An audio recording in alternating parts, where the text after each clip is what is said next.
check it out, I thought we did a pretty good job. I was in television and radio, and my mind still works like a journalist. I'm not interested in being unfair to people. So I think I acquitted myself pretty well, especially with no preparation.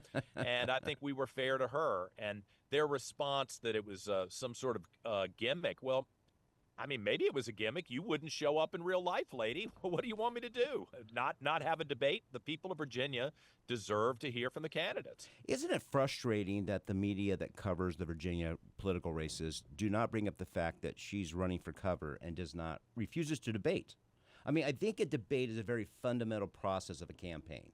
And I really feel like if you don't want to debate, you probably shouldn't be running for office. I have felt that for most all races.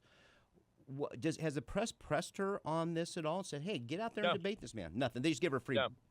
No, and it is, as a former television reporter and radio commentator in this market, in the state capitol, I have to say I'm disappointed in my former colleagues.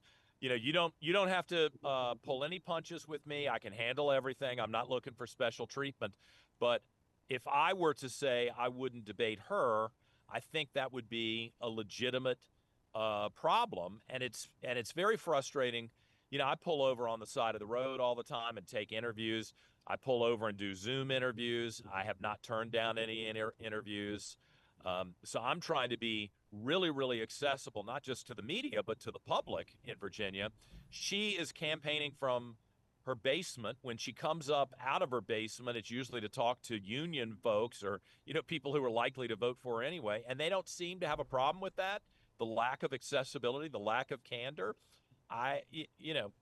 Whether you like me or not is irrelevant. The journalists should want to have access to the elected officials, and I don't think you should get a promotion to lieutenant governor of the state if you're not willing to make yourself available for questions for the public and from reporters. Remember college? Well, now, college is over, and here comes your student loan debt. Is your private student loan debt keeping you up at night? You really need to talk to YRefi. YRefi refinances distressed or defaulted private student loans that others won't touch. They can save you thousands of dollars and get you a custom payment that you can afford. And they don't care what your credit score is. Don't let private student loan debt ruin your life.